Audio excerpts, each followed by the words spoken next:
What's up, everybody? Welcome back to another episode of the Lights Out Podcast. I'm your host, Josh, and back this week is our producer, Joel. I am back. He was very, very sick last week, which is why you didn't see him in the episode, but he's feeling a lot better now. Absolutely. I think I just had to hibernate for a while just to feel better, and just feeling back to my normal self now. So thank you. Good, because this is the perfect episode for you to join me on, because we're going to be talking about witchcraft, and specifically the man behind sort of the creation of not witchcraft necessarily, but Wicca, which is a religion that we'll talk more about. But it's interesting because, to give you a little backstory on Joel and I, so we grew up in a very fundamentalist Christian home. We were basically a part of churches that take what the Bible says literally. Yeah.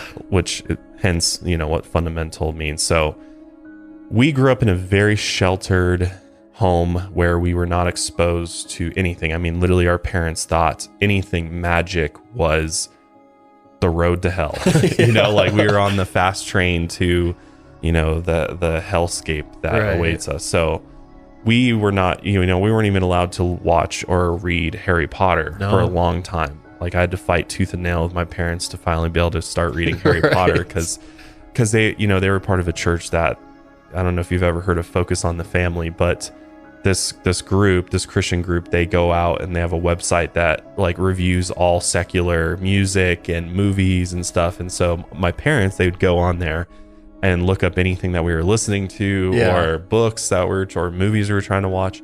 And if they didn't get a good review on this Focus on the Family website, they're like, absolutely not. Right. You guys you can't listen to this. You can't read this.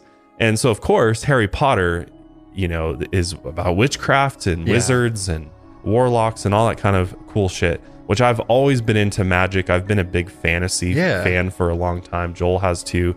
We grew up watching Lord of the Rings, which actually has magic in it, which is funny. But for whatever reason, that one kind of slides by because it's Lord of the Rings. But anything else was just not okay. Like even Pokemon, our parents were like, this is witchcraft, associated with the devil. And, we probably had some good cards back then that they just threw away. Yeah, we'd have to Joel and I would get Pokemon cards and we'd have to keep them secret from our parents.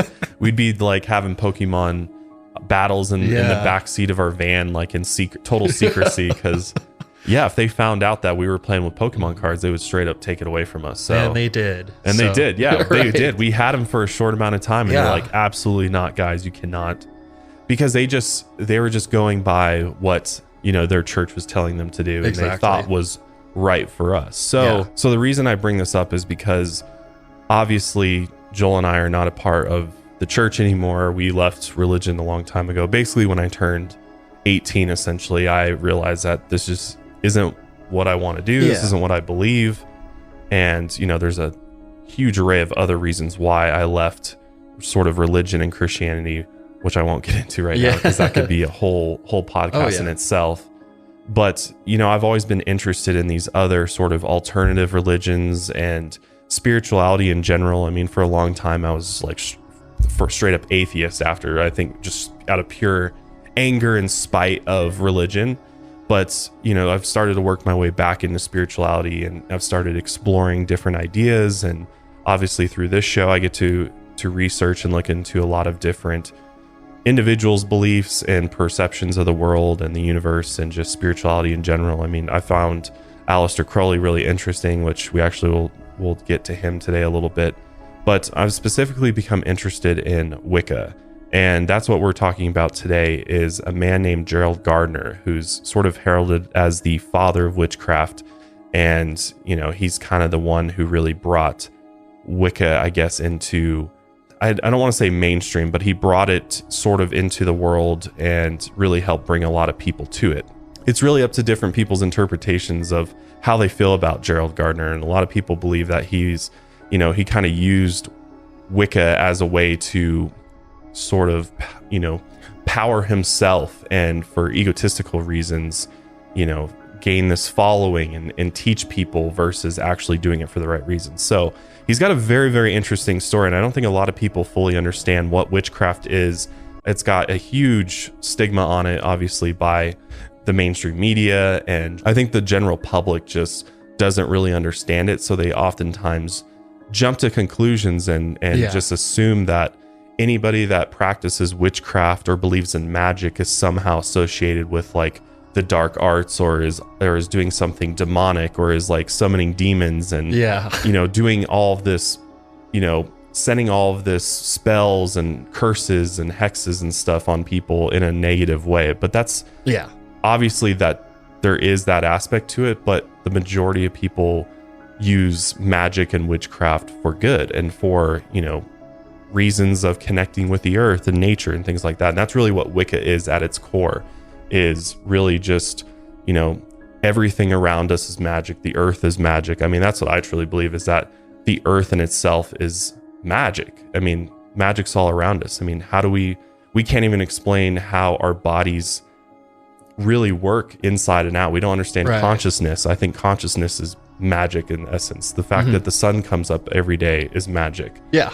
There's so many things around us that are magic. And I mean, people try to put science to different things, and obviously science can explain some things, but science can't explain everything. Right. And some of it is just magic. It's just, we don't understand it. So it's just that's what magic is, something that really can't be explained. And is, I mean, you could look at the paranormal as a magical realm in a lot of ways. So I think magic is more real than people give it credit for. And I think if more people actually were educated on witchcraft and, these different alternative belief systems, I think they would maybe open their eyes to it a little bit more and kind of, expand their horizons a bit. So that's why I want to cover these topics. And I know from the beginning, I told you that I wanted to dive into different occult topics, esoteric topics, because there's just so much interesting information out there that actually makes a lot of sense for explaining how things work, how the universe works, and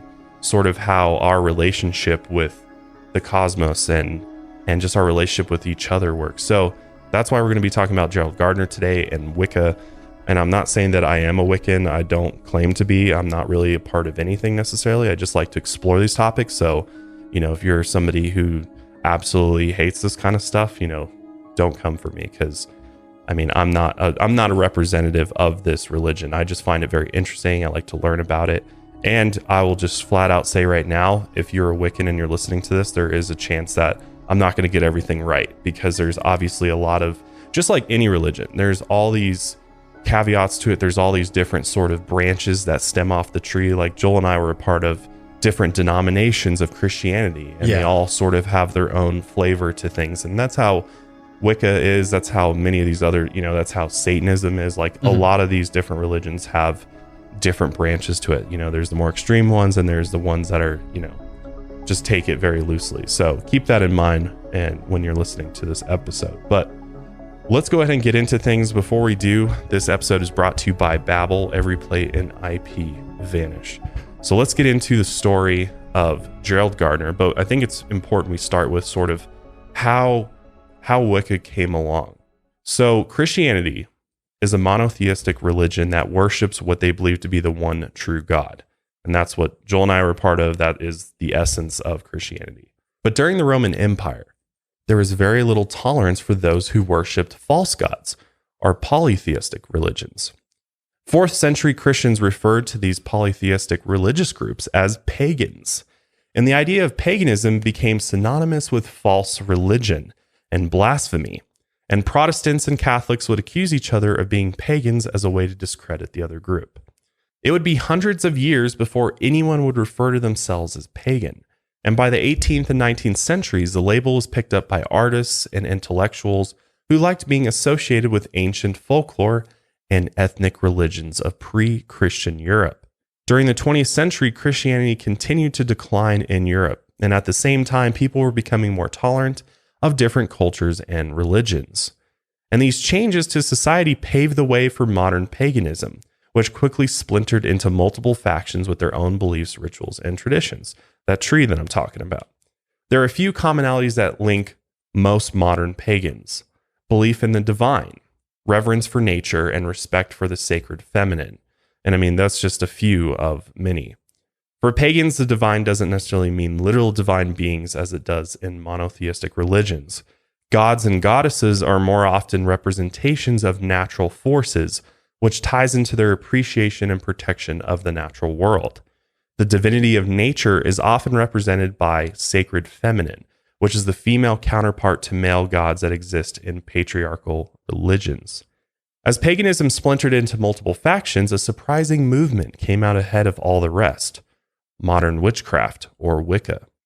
And modern witches in the early 20th century were forced to practice in secret. There were still laws on the books in Europe that strictly prohibited the practice of witchcraft because they didn't take the time to understand it. The first Witchcraft Act was enacted in 1542, and this law made witchcraft a felony crime, punishable by seizing all personal possessions of the witch before putting her to death. I mean, how fair is that? That's absolutely insane. Because and thank God we have the freedom that we do. I think the freedom of religion is very important because I think as a human being on this planet, we all are having our own experience. So I think it's important for everybody to be able to explore their beliefs and explore their spirituality in an open and free way. And obviously not everybody has that liberty in every country in the world. And I just think that is a basic human right, that we all should have the ability to believe what we want to spiritually and practice whatever spiritual practices we want to do and not be punished by death. I mean, can you imagine if that still happened today here in the United States? I mean, it happens still in other parts of the world, but here in the United States, I mean, that'd be crazy if people, if you were, someone caught you doing a simple ritual, and that could literally be like meditating with some crystals around you, and then the police bust through your door, arrest you, and then hang you in the, I mean, there in would the be center of town. There would be so many executions if that was the case. There would be. People would riot and lose their minds. It'd be a crazy world to live in. So this was the reality, though, back in the 15 and 1600s, and even all the way up in the 1800s too. But the Catholic Church in medieval Europe played a large role in condemning and punishing witchcraft, even though priests claim to have basically the same powers as many witches. If you think about it, priests, they use blessings, prayers, holy water, sacred objects in order to perform rituals meant to heal the sick, protect the healthy, and prevent natural disasters. Individuals were given amulets to wear that had been blessed by the priest for further protection. And, of course, the Catholic Church performed exorcism rituals to drive away evil spirits and demons and to provide continued protection against demonic possessions. So there's a lot of similarities here. And this is what I've always found interesting, is when somebody from, the Catholic faith or Christianity judges witchcraft or Satanists for that matter, and, accuse them of being these ritualistic, people that are doing these evil ceremonies and whatnot. But it's like, it's literally the same thing that a priest does like every Sunday at mass. Like, right. Especially if you've ever been to a Catholic mass before, I mean, there's a lot of rituals and rites, and, people are literally reciting, text and things like that during the service, and the priest wears a robe, and he's got incense going. That's very similar to what happens in other rituals and other religions. So, but I think during this time for the Catholic Church, it was all about maintaining their power because they were the biggest power force out there. So control. It's all about control. I mean, the Catholic Church, had arms that reached around the entire world at one point. So obviously they don't want something else that's going to rival them in any way. So, and with witchcraft, a lot of the rituals that they did had to do with healing and protection as well. But since these rituals weren't associated with the church, they were deemed the work of the devil, especially if they worked. So this idea linked witchcraft to the concepts of evil and devil worship, a misconception that still exists today, which is super unfortunate because, for example, if you wear a pentagram, if you wear a shirt with a pentagram, or you have a pentagram jewelry on, and you go to some places in your town or your city or wherever you live, I guarantee you somebody you come across is going to give you a look. It's going to give you a dirty look that's very judgmental, that's going to basically tell you that they think that you're evil, that you're practicing some demon conjuring in your free time. they would draw to the conclusion that you're a Satanist or something. Right, exactly. When they don't even understand that the pentagram is a Wiccan symbol. Right, right. It has nothing to do with Satanism, in fact, which is hilarious because the pentagram goes back to Christianity. Right. And most people don't even know that. No. Which is hilarious to me, that people don't even know that much about their own religion, that they would be able to identify that as, oh, that was once a former Christian symbol. Good point. It's very interesting. It is. So to call someone a witch was the same as calling them evil. And people started blaming witches for anything that went wrong in their lives, such as failing crops, lost cattle, or even a death in their families. And no matter the hardship, a person could claim a witch had placed a curse on them, a simple explanation for random events and a convenient scapegoat to blame. And over the next 2 centuries, witchcraft acts continue to be passed in England, Scotland, Ireland, and Wales.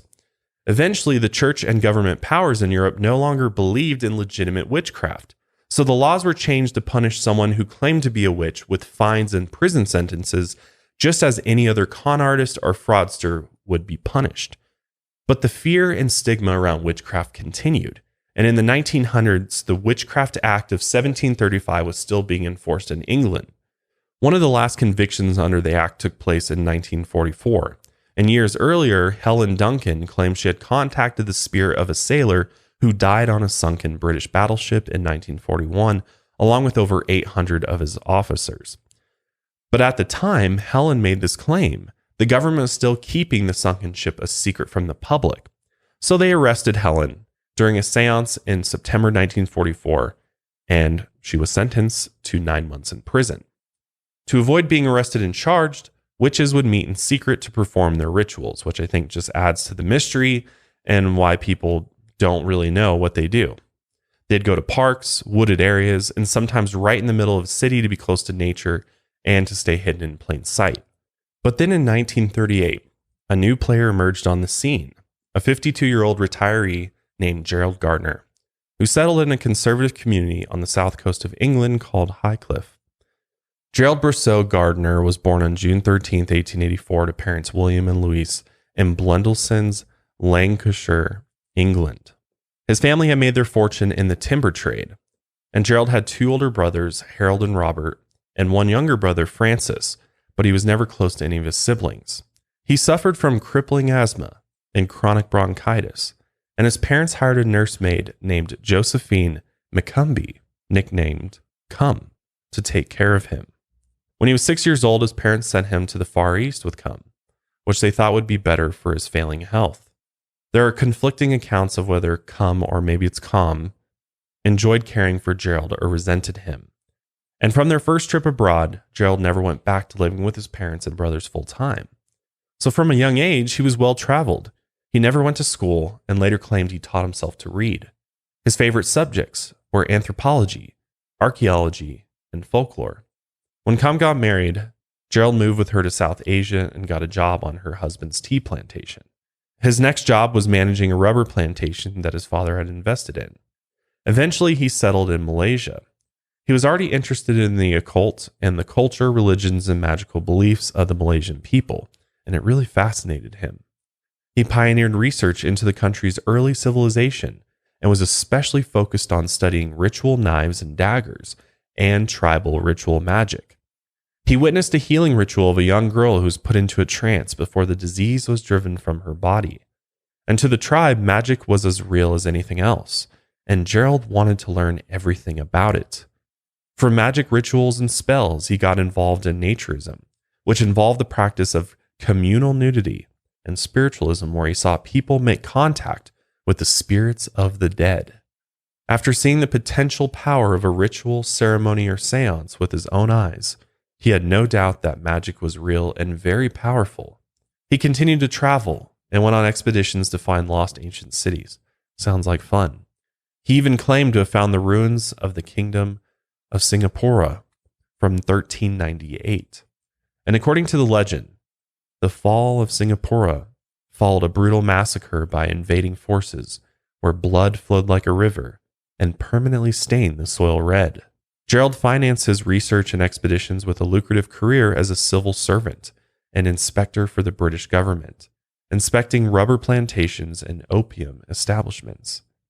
In 1927, he took a trip back to England, and by the time he returned to Malaysia, he was accompanied by his new wife, Dorothea Frances Rosedale, the daughter of a clergyman who went by Donna, and they had met, got engaged, and got married in a whirlwind romance. But he and Donna stayed in Malaysia until he retired in 1936, and then he spent a few years traveling around.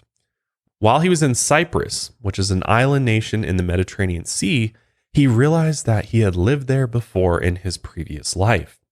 And he was inspired by his recovered memories and dreams to write his first novel, A Goddess Arrives, set in Cyprus.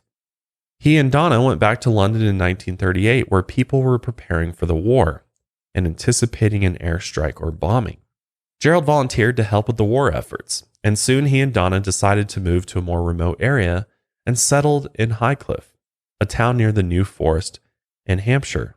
They bought a house called Southridge on the corner of Highland Avenue and Elphinstone Road. With a bright white tangle of hair, a pointed white beard, and visible tattoos, Gerald stood out among the locals and wasted no time making himself known. Though he looked odd, Gerald was charismatic, fascinating, and witty, a welcome presence no matter where he went or what kind of people he was around. The Southridge property had a large backyard that from the street was completely hidden from view, and before long this became a popular spot for local naturists and nudists. The group became known as the Elphinstone Road Nudist Colony, and members included prominent citizens like bankers, accountants, and teachers. Gerald set up a dark room in his house where he could develop photos of his naturist friends in privacy. There were rumors of affairs, flagellation, and group sex taking place at Southridge.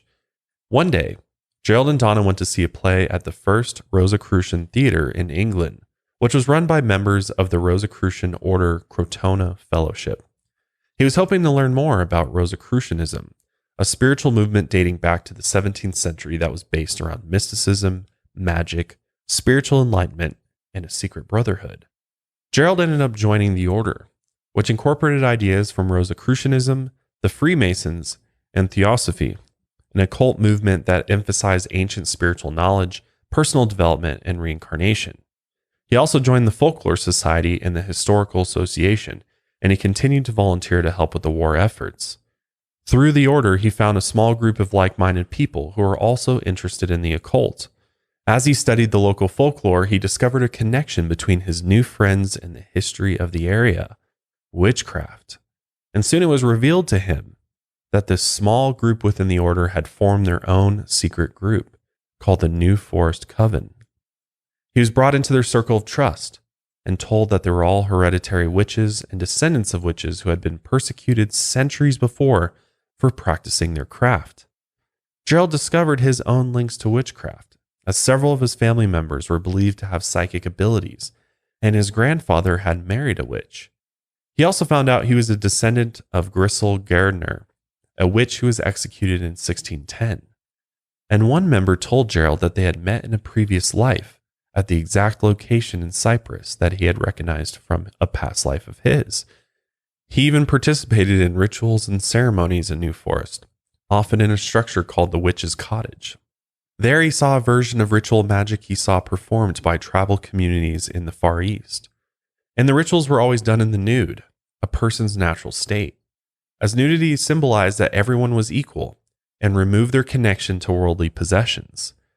They cast a circle, usually with a wand, to create a space within nature completely separate from life outside the coven.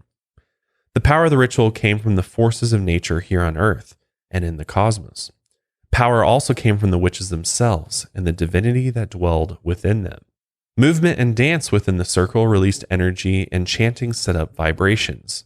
The faster the movements and chanting, the more power they could harness. Once Gerald proved that he was devoted to the coven, he was introduced to Dorothy Clutterbuck, or Old Dorothy. In September 1939, he was brought to her house for his initiation ceremony. And during the ceremony, he was stripped naked and blindfolded, and nude witches surrounded him and whispered the secrets of their ancient magical religion. He heard them whisper, Wicca. And then he pushed through a doorway and into a circle of witches, his official welcome into the coven. Right away, he took a leadership role in the New Forest rituals. He knew a single witch couldn't wield much power, but together they could harness enough power to change the world. He wanted to prove that the coven could have a broader impact on real-world events, so he decided to test their powers by performing a ritual to stop the Nazis from invading. The Germans were planning to launch Operation Sea Lion, the code name for the invasion of England in September 1940, which would have given Hitler total control over Western Europe. The coven gathered in the New Forest to perform a cone of power ritual, and this would be the largest cone of power they ever attempted. They cast a great circle, and together they danced around a fire and chanted to build up power. Those among them who could see the cone's energy watched as they raised it into the sky and sent it toward the German forces and to Hitler himself. When the time was right, the coven sent the command, "You cannot cross the sea, you cannot come." The ritual required a great deal of energy to be successful, and a lot of that energy came from the witches themselves. When it was done, they were all completely depleted. They knew before the ritual that they may have to sacrifice their life force for the greater good, and some of the older witches never recovered and actually died soon after. No one knows for sure if the cone of power ritual that Gerald orchestrated in the New Forest actually worked, but it's a fact that on September 17th, 1940, Hitler postponed Operation Sea Lion indefinitely, and the Nazis never invaded England. Gerald considered the ritual a success and was excited by the coven's power. He wanted to tell the world about all the possibilities of witchcraft and what it could do. I don't know if that was just a coincidence or if maybe in fact the ritual actually worked, because that's honestly pretty crazy to think that Operation Sea Lion never happened after this ritual took place.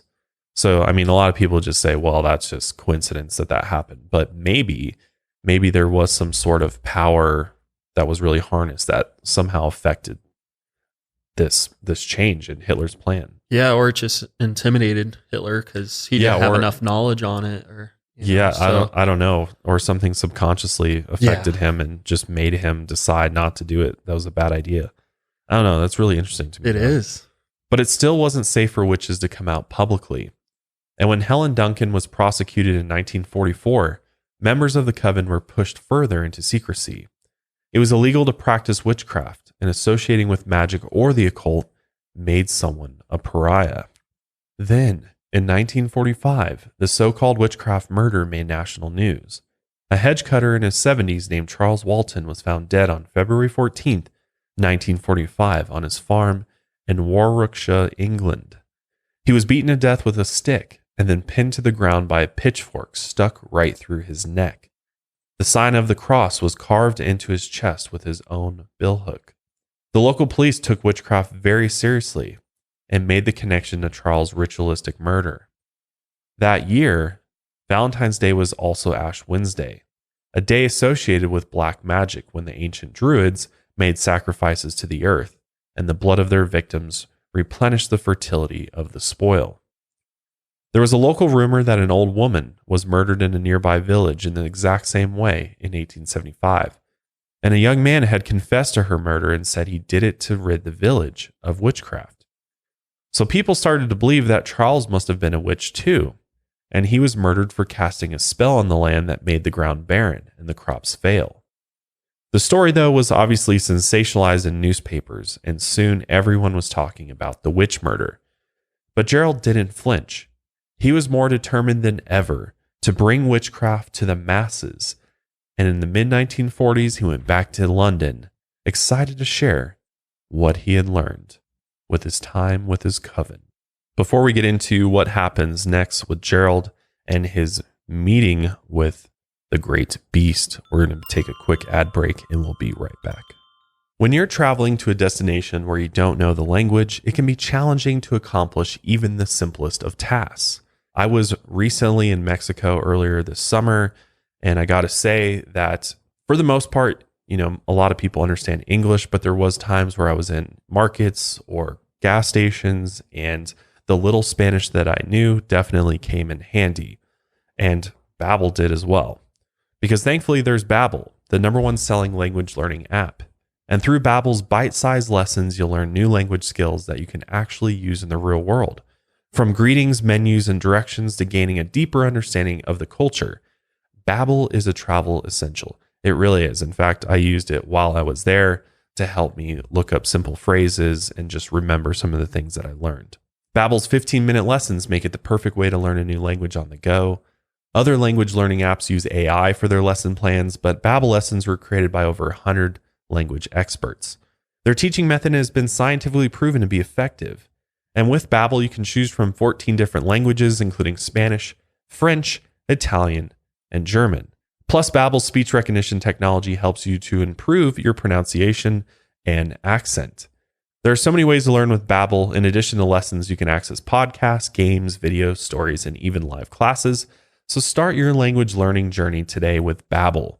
Right now, when you purchase a 3-month Babbel subscription, you'll get an additional 3 months for free. That's a 2-for-1. That's 6 months for the price of 3. Just go to Babbel.com and use promo code LIGHTSOUT. That's BABBEL.com. Use code LIGHTSOUT. Babbel is language for life. Do you ever feel like you're being followed around the internet? Maybe advertisers know a bit too much about you? Well, our new sponsor, IPVanish VPN, is here to help you take back your privacy and help you become anonymous, truly, on the internet. So what is IPVanish? IPVanish is a virtual private network, a VPN for short, which a VPN is an important tool that helps you safely browse the internet, especially when you're on public Wi-Fi or traveling, because those networks are not secure and anybody can be snooping and looking for computers to hack and information to steal. What's cool is that you can use a VPN on not only your computers, but your tablets, your phones, even things like your Fire Stick when you're streaming media. And when you use a VPN, all your data is encrypted. It's basically a tunnel that all your internet traffic's going through. What you're reading, what you're searching, and what you're watching is all hidden from the internet service provider. Because the internet service provider, advertisers are always trying to look at your data. And for listeners of the show, IPVanish is offering an incredible 65% off their annual plan, which is equal to 6 months free. IPVanish is super easy to use. You turn it on with the click of a button and it runs seamlessly in the background, helping to protect you while you're browsing the web. And if you do run into a problem, no worries, because IPVanish has 24/7 support available by email, chat, and telephone. So go to IPVanish.com/lightsout to claim your 65% savings. Their annual plan is just $44.99 for the first year with our exclusive discount. This is the time to sign up. With our discount and their current promotion, you can get a VPN for 65% off their usual offering. IPVanish is the best of the best, even rated 4.7 out of 5 on Trustpilot, and that's with more than 6,000 reviews. Remember, it's IPVanish.com/lightsout to get the deal and start protecting yourself online today. And our last sponsor for today is Every Plate. I absolutely love Every Plate because it is America's best value meal kit. I do not have the time to go grocery shopping anymore. My schedule is way too busy. Between 3 podcasts and running a wellness company, I literally have no time to grocery shop or plan out meals. But with Every Plate, they take all the thinking out of it and they save me money at the same time. With Every Plate, I just go online, pick out the meals that I want, and they ship everything pre-measured. All the ingredients are ready to go straight out of the box right to my door. And these delicious recipes come together in just 30 minutes, which is way faster than all of the work to go to the grocery store and make a meal from scratch. Every Plate offers a changing menu of 14 recipes per week, featuring a range of flavors and ingredients so you'll never get bored. Honestly, I was really impressed with the quality of the produce. I mean, they definitely don't cheap out on anything. The quality of the meats were all absolutely delicious. And Every Plate is 50% cheaper than a meal made from the grocery store ingredients. So now is the perfect time to focus on saving money easily. Busier nights can still include home-cooked meals, and with most meals coming together in 30 minutes or less, you're left with more time to tackle the day or even just take a breather. So what are you doing? Try Every Plate today for just $1.99 per meal by going to everyplate.com and entering code LIGHTSOUT199. Get started with Every Plate for just $1.99 per meal by going to everyplate.com and entering code LIGHTSOUT199. Again, that's up to $100 value. Everyplate.com, enter code LIGHTSOUT199. All right, so Gerald has moved back to London in the mid-1940s, and he's going to try to bring witchcraft to the masses. But unfortunately, the Witchcraft Act is still in place, and people who are associated with witches are also associated with evil. And around this time, we've got the great Aleister Crowley, known as the Great Beast and the wickedest man in the world, who also practiced witchcraft. We have a whole episode on Alistair if you're looking for a deep dive on him. Very interesting and misunderstood individual, I would say. But Alistair was accused of being a Satanist and worshiping the devil, and instead of denying it, he embraced these criticisms. He incorporated satanic symbols into his rituals and even advocated for human sacrifice.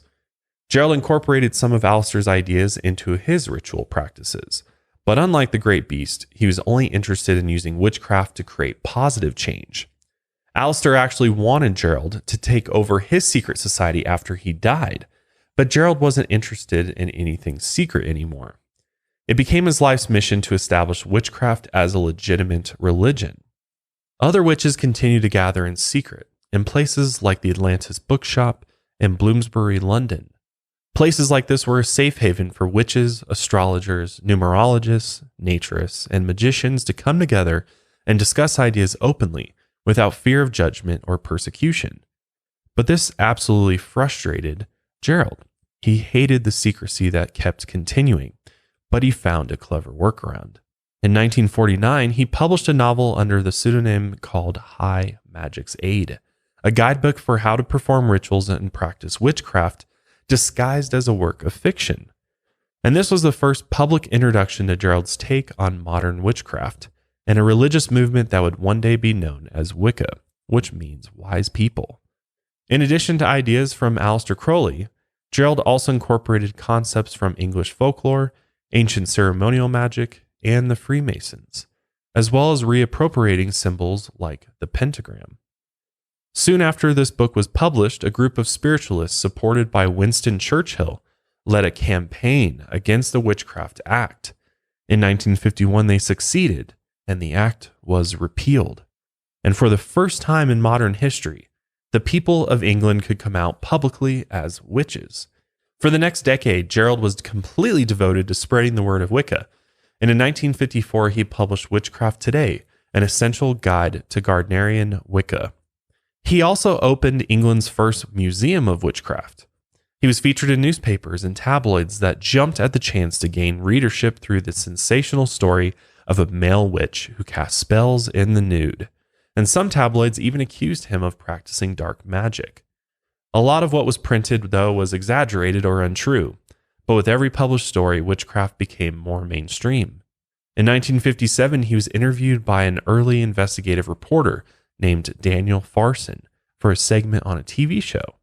And the segment featured people who held odd views about life and claimed to find out if these people are just cranks or if they're one step ahead of us.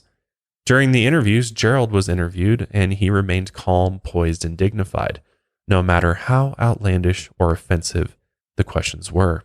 We'll go ahead and play a couple clips of that interview. Oh, that's nonsense. You see, they've got a very good religion of their own, and they work a little magic if they want to. And of course, most of it is just they have a little dinner and a dance. The traditional witch's costume, which is what? The skin. In the nude. In the nude, yes, exactly. People were drawn to Gerald, and his following continued to grow, and he initiated many high priestesses into his coven. And these high priestesses each formed their own covens with their own members, and Wicca spread throughout Europe. Then in 1958, he got his big break. He was invited to appear on the BBC's current affairs program called Panorama, an appearance that would introduce Wicca to an audience of 12 million people. And just like in the other interviews, he stayed calm and collected, and people were shocked to see an accomplished, intelligent older man, introduced as Dr. Gerald Gardner, reveal that he was actually a witch. A fellow witch named Lois Bourne joined him on the show. With her face covered by a black veil, she defended his work and witchcraft in general, and explained why people were drawn to the practice. We'll go ahead and play some clips of Lois actually on Panorama. I had all these spiritual gifts and I didn't know what to do with them. And eventually I read a book by Gerald Gardner, I think it was called Witchcraft Today. And I wrote to him and I asked him if he could explain these strange things which had happened to me throughout my life. And he said, well, it's very clear to me, my dear, that you are a witch. I think he was driven by something outside himself. I think this was his purpose in life. But much later in life, after Lois no longer felt the need to conceal her identity as a witch, she talked about how Gerald helped her understand who she was and embrace her spiritual gifts. After the BBC interview, Gerald had accomplished his life's purpose.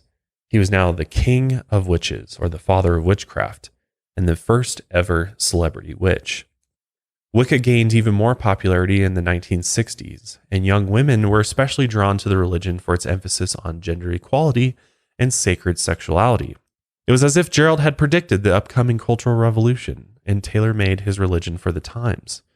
Gerald Gardner didn't live to see Wicca become truly a global phenomenon, as he spent the winter of 1963 in Lebanon, and while returning home on a ship, he died of a heart attack on February 12, 1964, at 79 years old. He was buried in Tunisia at the ship's next scheduled stop, and the only person who attended his burial was the ship's captain. It's honestly kind of sad to think about. Yeah. After he's influenced all these people and he died basically alone and didn't have anybody that loved him or, that he actually cared about in his life at his funeral, essentially. By the late 1960s, the counterculture movement had emerged in the U.S., and American youth were rejecting the cultural norms of the previous generations and embracing sexual freedom, equality, personal autonomy, environmentalism, peace, love, and harmony. In other words, everything that Wicca stood for. Before long, Wicca made its way from Europe to the U.S. and became a part of the counterculture movement. And throughout the 1970s and 80s, it continued to spread, quickly becoming a mainstream religion. Modern Wiccans have formed campaigns to lobby the government for the same rights as other organized religions. In England, they formed the Police Pagan Association to protect the religious freedoms of Wiccans, like the right to use ritual knives during ceremonies. In the United States, the Wiccan pentagram is now a religious symbol recognized by the U.S. military and can be carved on military gravestones. It's actually really cool that they do recognize that. Wicca continues to be one of the fastest growing Western religious movements, and witches continue to gather each year for the annual Witch Fest, the largest witchcraft festival in the world. The younger generation is leading the charge, and they view Gerald Gardner as a trailblazer and revolutionary who paved the way for modern witches to practice openly and proudly. Many of Gerald's ritual possessions, including wands, crowns, and knives, were handed down to a man named John Bellempain, who lives in Spain. And John also has what he calls the Wiccan Holy Grail, or the Book of Shadows. This foundational text includes Gerald's original spells and rituals that are still used by Wiccans today, or some Wiccans, I should say. Throughout his life, this was a living document that he continuously updated, making it one of the most significant and valuable religious documents, worth more than $1 million. While Gerald's followers view him as a trailblazer and visionary, not everyone agrees. Lots of Wiccans do not agree with this viewpoint of Gerald Gardner. Some people think he was basically a common man tricking vulnerable people into believing they had magical powers, which I think anybody that claims they have magical powers is always going to have people that believe that they're just a fraud and they're just deceiving people in order to gain fame and make money. And I mean, it's obviously hard to say whether or not somebody has magical powers unless they can really prove it or you see it yourself. So I get why people are skeptical. Many have questioned the legitimacy of the Book of Shadows, particularly a set of guidelines called the Ardanes, or Old Laws. And Gerald claimed the Ardanes were ancient knowledge that had been passed down through generations of witches. And they apparently came from the New Forest Coven, but he didn't introduce them until 1957. Even some of his loyal followers questioned where these laws really came from. One of the passages had even been copied word for word from one of Aleister Crowley's rituals. Other passages were blatantly sexist and didn't fit within the principles of Wicca. The Ardanes only reference witches being burned at the stake in medieval Europe, even though at the time most witches in England were hanged.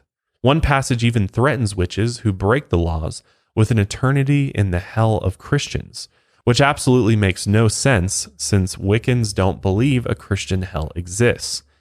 The controversy around the Book of Shadows caused several of Gerald's followers to leave him, in fact.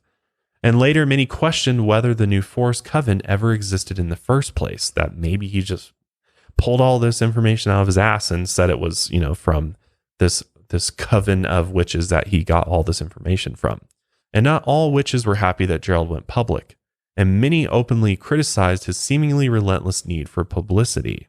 Today, Gardnerian Wicca is considered a mystery tradition, meaning members don't actively recruit, and many of their practices remain closely guarded secrets. What's available to the public about Wiccan rituals likely only scratches the surface of modern witchcraft. Historians have criticized modern witches for appropriating the beliefs and practices of the witches of the 16th and 17th centuries. They argue that people who practice witchcraft today are not descendants of the witches persecuted hundreds of years ago. And, of course, modern witches also continue to be compared to evil people that worship the devil and are accused of practicing dark magic all the time. Which is funny that, they get accused of worshiping the devil or that there's some type of evil Satanist, because even according to Satanists themselves, Lucian Greaves, the co-founder of the Satanic Temple, modern Satanists don't even believe in the supernatural and they don't worship Satan at all. It's actually a non-theistic religion that focuses on political action and preserving the separation of church and state. And I'm actually interested in diving into the Satanic Temple in great depths, because it's very interesting, and Lucian is a very interesting guy, very well spoken. I think the message that they have is a very interesting one. So let us know if you'd like to see an in-depth episode on the Satanic Temple, which is very different from LaVeyan Satanism, which we've covered in the Anton LaVey episode. Very different beliefs. And Satanism is another religion that I think is very misunderstood. Absolutely. That a lot of people just assume they're all evil and they want to worship the devil and commit crimes and sins, but that's not the case. I mean, they just judge the symbols, but little do they know, they intentionally have those symbols to in a sense. The fact that those symbols make certain people so upset is exactly the point for it, right? That's what they're trying to do, is prove that, people just react to what people look like. Exactly. The symbols that they use, people, if it's scary looking, they associate that with you do scary shit. Right. Which is just not true at all. With all these things in mind, it's likely that Gerald Gardner wouldn't have minded being compared to modern Satanism in a lot of ways. Obviously, not in every way, but in some of the sort of missions that they have. And if Satanism had existed in its present form when Gerald was alive, it's very possible that Gerald would have borrowed some of the ideas from the Satanic Temple and incorporated them into Wicca. I mean, it's just an opinion that he might have done that, maybe not. Maybe he would have completely stayed away from it, but I think it's very likely he would have, because it seems like he grabbed, and as do most people like this who create religions or create alternative belief systems, oftentimes they sort of cherry pick different ideas from other belief systems and religions to put it into their own. I mean, he definitely got a lot of inspiration from Aleister Crowley and a lot of information from this coven of witches in New Forest that he claims he got a lot of information from. So I think the biggest thing, though, with Gerald Gardner is I know his form of Wicca is definitely different from the modern form of Wicca. What Wiccans practice today is different than what he taught necessarily. I mean, there's people that follow some of his teachings, but a lot of modern Wiccans kind of look at him very, very sus, because they do believe he might have been full of shit.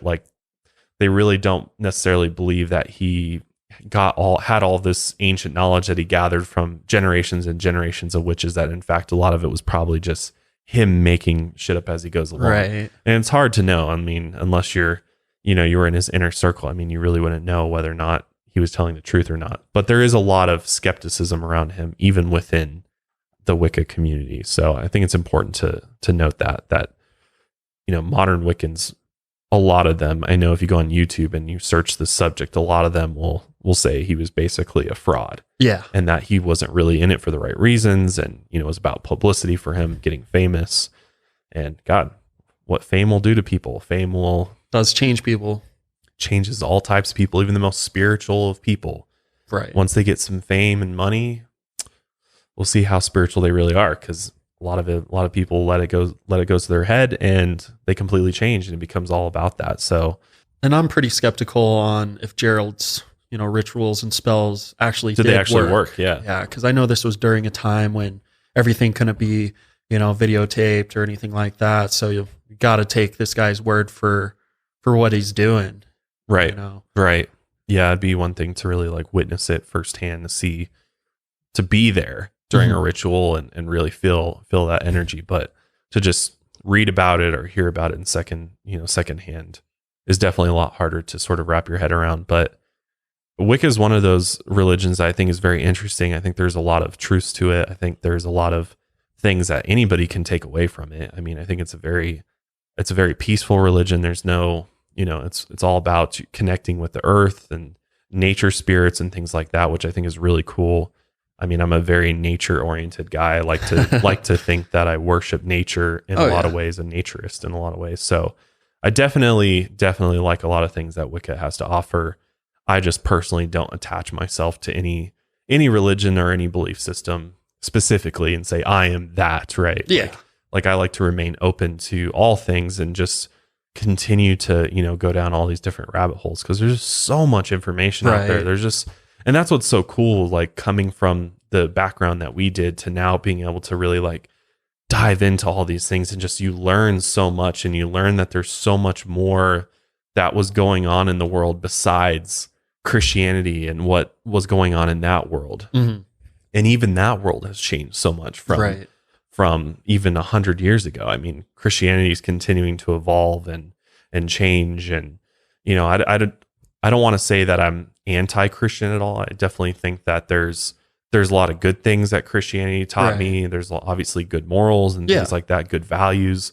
But I don't necessarily think you need to be Christian in order to be a good person. I think you could be of any religion and be a good. I don't think religion has anything to do with whether or not you're a good person. I think it comes down to religion is something that is there to help you explain those unexplainable questions, right? Like, why am I here? Where do I go when I die? Those types of things. All those questions that we have as human beings, we search for those answers, but some people want the answers now. They don't want to like just leave it open to, it's a mystery. Mm-hmm. That's beautiful. That's magic. Yeah. But they'd rather have concrete answers, which the Bible provides, right? Which the Quran provides, which, all the religious texts provide in some way. So I get it why people identify with religions. And I want to say I'm not anti-religion, and I love all people. I love all people of all walks of life. I have friends that are Christian. I have friends that are, Buddhists. I have friends that are Satanists. Like I have friends of all walks of life. Mm-hmm. And it's just funny because we get reviews sometimes from crazy people who leave reviews. They're like, you guys are just a bunch of Satanists that hate Christians and hate. They think we're just bashing Christianity, and it's not the case. It's just like we're telling things from our point of view. It's our opinion, our experience in the religion of Christianity. Obviously, we didn't have a great experience, so our views are more negative than some would be towards Christianity, but that's just us. Like that's our experience. And like, I know plenty of people that had a great experience and continue to be very involved in the church and Christianity. And that's fine. That's totally cool. I don't go after them and tell them like, get out of that, it's absolute shit. Get out of Christianity. Like I don't do that to people. If it makes you happy, then great. Yeah. We're happy for people who are Christians, and if they find peace in that, I mean, good for them. Whatever brings you peace and whatever gives you comfort at night. Like our parents are still very Christian. Like, I mean, it's honestly crazy that they don't say more things to us about our show and like what we cover, because all this stuff scares them. Like my mom especially is absolutely terrified of these topics. Right. And she's absolutely terrified of anything paranormal, anything that has to do with spirits, ghosts, demons. They never bring up the show or what topics we cover. They have never brought it up, and I'm sure they've looked. Yeah, absolutely. I mean, I know they see our Instagram and stuff. They see the stuff we're talking about, and probably scares the shit out of them. Right. And back in the day, they would have been super judgmental. They would have been telling us like, you guys are going to go to hell for doing this. You're going to conjure Satan himself into the room. Like, but now they're, they've gotten a lot more open, which is great, and evolved and are a lot more open to things. Obviously they don't approve of it, but they're definitely they understand that it's our thing. So we'll leave them alone. Exactly. But enough of our family story. And that is it for today's episode of Lights Out. Hopefully you found this one interesting. I know it's a little bit of a different sort of topic for us, and it's not necessarily like dark and scary like a lot of our stuff, but I think it's a good palate cleanser. I like talking about a lot of these more, mysterious topics and alternative beliefs. I think it's very interesting, and it's just something I'm personally interested in, which is why we cover, people like Aleister Crowley and Gerald Gardner, and we're going to cover more people We'll cover Lucian Greaves of the Satanic Temple, because I think he's got a very interesting look at things, and just continue exploring some of these lesser talked about subjects, of the occult and esoteric and whatever else I find interesting. So let us know what you thought of the episode. Make sure you're subscribed on YouTube and Apple Podcasts. We really appreciate it. Ratings and reviews always help. Also, Higher Love Wellness, check it out. Use code HOMIES and you get 10% off your whole order. But that wraps it up for us today. Until next time, lights out, everybody.